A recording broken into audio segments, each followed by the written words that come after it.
Number 7. And this week, you are expected to prepare and present a meat dish. But before that, we are going to discuss the basic platter presentation and the 5 basic elements of plating. So class, let's get started. And before we start, here are the learning outcomes for this week. At the end of the lessons, the students should be able to, number 1, identify the basic principles of platter presentation and the 5 basic elements of plating. Number 2, present meat dishes aesthetically and select suitable plate based on classical and cultural standards. And number 3, value the importance of presenting meat dishes hygienically and sequentially within the required time frame. So now class, let's start with the discussion. Now, let's start with the basic principles of platter presentation. Here are the things that you can do or you can avoid when you are presenting your meat dish. Number 1, the presentation must have these 3 elements. Number 1, the centerpiece. The centerpiece may be an uncut portion of the main food item. Number 2, the slices or the serving portions. The slices or the serving portions of the main food item must arrange artistically. And number 3, the garnishes. And the garnish must arrange artistically in proportions to the cut slices. Number 2, remember that the food should be easy to serve and handle. So one portion can be removed without ruining the arrangement of the plating. Number 3, simple arrangement are easier to serve. They are more likely to still be attractive even if they are half demolished by the guest. Number 4, for plating, you can use attractive platers, such as platers that is made of metal, mirrors, chinawares, or even plastics or wood. But remember class, to always be careful in using metal plates because it might cause discoloration or can give metallic flavor to the food. And last, and of course the most important one, once a piece of food has been touched on the tray, do not remove it. Shiny silver or mirror trays are easily smudged, so you'll have to repeat again your plating or to wash it again. This also shows the importance of good planning before you start your plating. Following this rule helps eliminate overhandling of foods, which is also a bad sanitary practice. Now, let's proceed to the 5 basic elements of plating. And now, let us discuss the 5 basic elements of plating. Number 1, create a framework. Always start with drawings and sketches to visualize the plating. Find inspiration from a picture or object. Assemble a practice plate to work on executing your vision. Number 2, keep it simple. Always select one ingredient to focus on and use the space to simplify the presentation. Remember that clutter distracts from the main elements of your dish and might make it confusing for the diners to figure out what to focus on. Number 3, balance the dish. Play with colors, shapes, and textures to ensure diners are not overwhelmed. The presentation should never overpower flavor and function. Number 4, get the right portion size. Ensure that there is the right amount of ingredients and that the plate complements the dish, not too big or too small. Strike the right proportion of protein, carbohydrates, and vegetables to create a nutritionally balanced meal. And number 5, highlight the key ingredients. Ensure that the main ingredient stands out, but also pay equal attention to the other elements on the plate such as garnishes, sauces, and even the plate itself. You can also use this plating technique called the classical plating. This plating technique uses the 3 basic elements of food: the starch, the vegetable, and the main dish in a specific arrangement. A simple guide to a classical plating technique is to think that the plate is like a face of a clock. The main is between 3 to 9 o'clock, the starch is between 9 to 11 o'clock, and the vegetable is between 11 o'clock to 3 o'clock. So now class, I hope you learned something and applied the basic principles of platter presentation and of course, the 5 basic elements of plating for your performance task. But before that, I want you to answer this short activity on your quiz notebook. Directions: read each item carefully and choose only the letter of your answer. Write your answer on your COOKERY 10 quiz notebook. Good luck, class! Good job, everyone! Now, we will go to the next part of our discussion. It's cooking time! For this week, you are tasked to prepare and present a meat dish aesthetically, hygienically, and sequentially within the required time frame. You can choose among the meat dishes or meat recipes that you can find on your module. And later on, I will be showing to you one example of it. Of course, remember that your performance task will be evaluated by your teacher or your parent using the rubric for evaluation that I will be showing to you later on. Do not forget to take a photo or video presentation or documentation of you while doing your performance task. Now, good luck everyone and let's go! Okay class, so for this week, I will be preparing burger steak.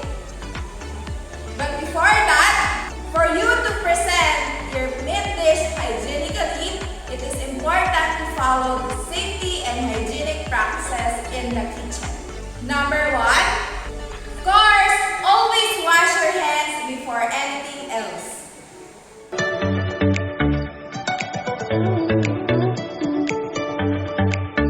Number 2, wear the proper and appropriate cooking attire.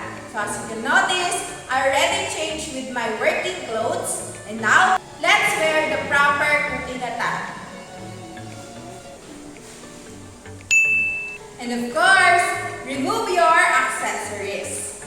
Number 3, prepare and sanitize all the tools and materials that you needed.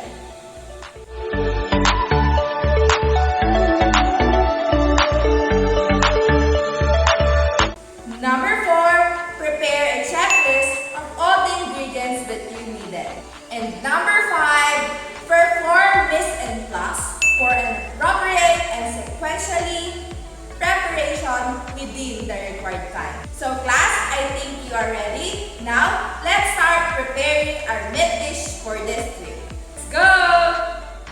Here are the ingredients in preparing burger steak recipe. For the burger patty ingredients, 1/2 kilo of ground beef, 1 teaspoon onion powder, 1 piece beef cube, grated, 1/2 cup breadcrumbs, 1/2 teaspoon garlic powder, 1 piece of raw egg, 1/4 teaspoon of ground black pepper, and 1/4 cup of cooking oil. For the gravy ingredients, 1 can of button mushroom, thinly sliced, 3 tablespoons of butter, 4 tablespoons all-purpose flour, 1 piece beef cube, 1/4 teaspoon of Knorr liquid seasoning, 1/2 teaspoon onion powder, 1/4 teaspoon garlic powder, and 3/4 cup of water. In this recipe, I use the mushroom brine. For the garnish, you can use 1/4 cup of chopped parsley. Here are the steps and procedures in preparing burger steak. Let's start by making the homemade burger patty.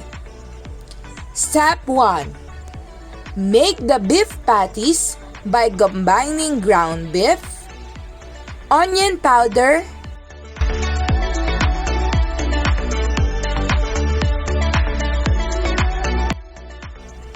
garlic powder,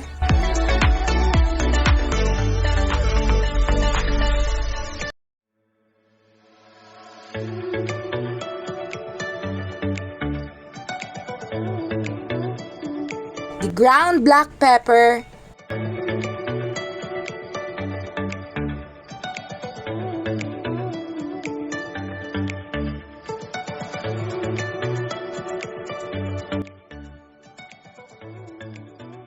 and the raw egg.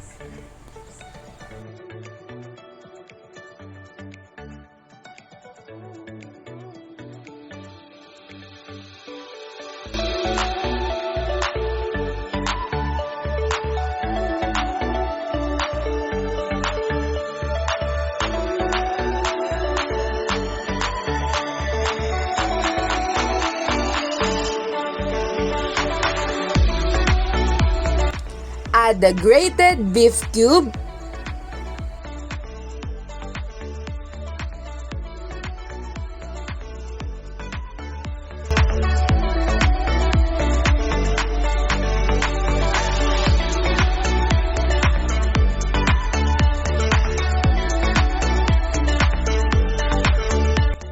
and gradually add the breadcrumbs.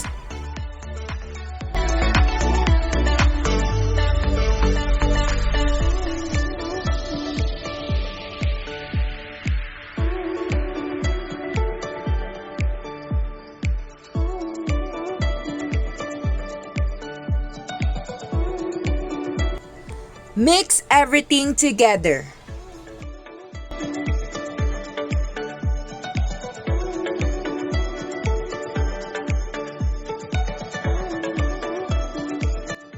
Step number 2.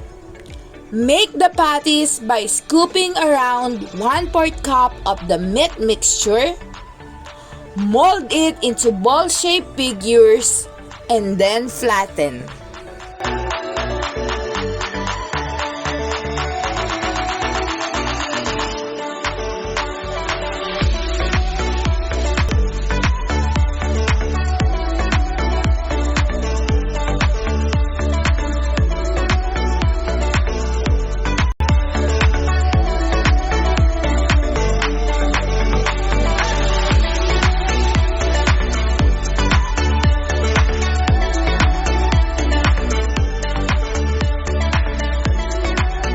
Step number 3.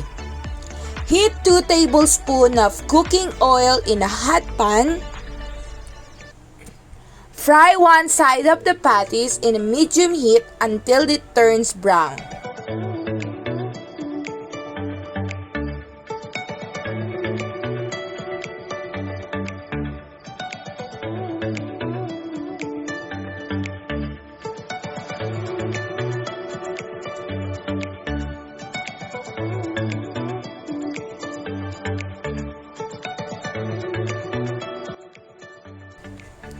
Turn it over and do the same procedure to the opposite side.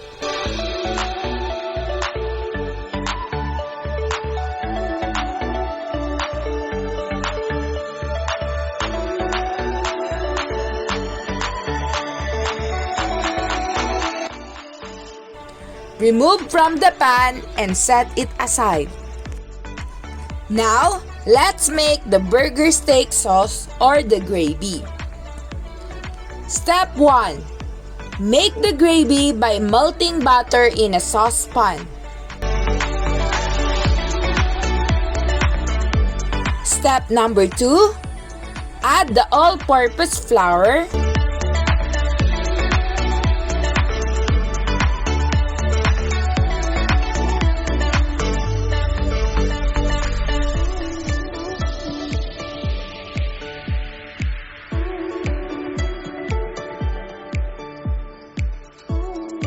cook it in medium heat while stirring for 8 minutes to make a brown roux.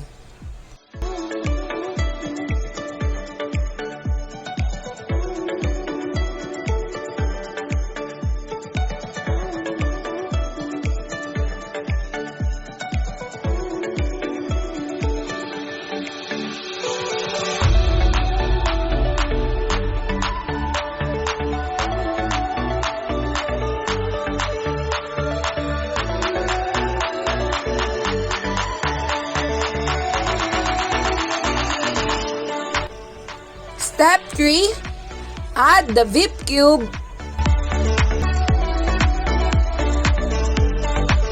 Stir until melted.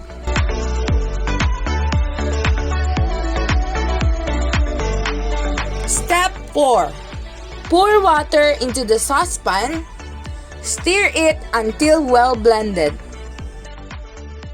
Note that in this step, you will notice that the mixture slowly gets thicker in time. Step 5.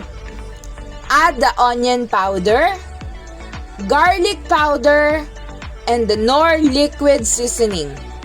Cook for another 30 seconds.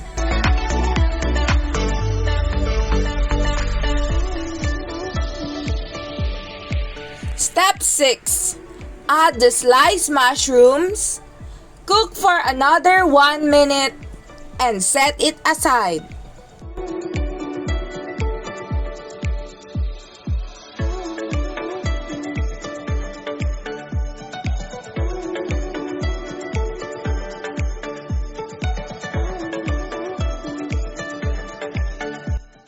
For the plating, arrange the beef patties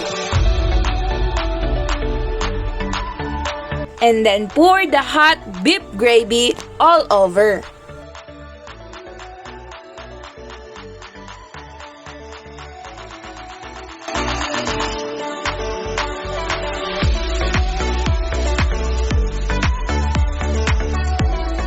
Top it with chopped parsley,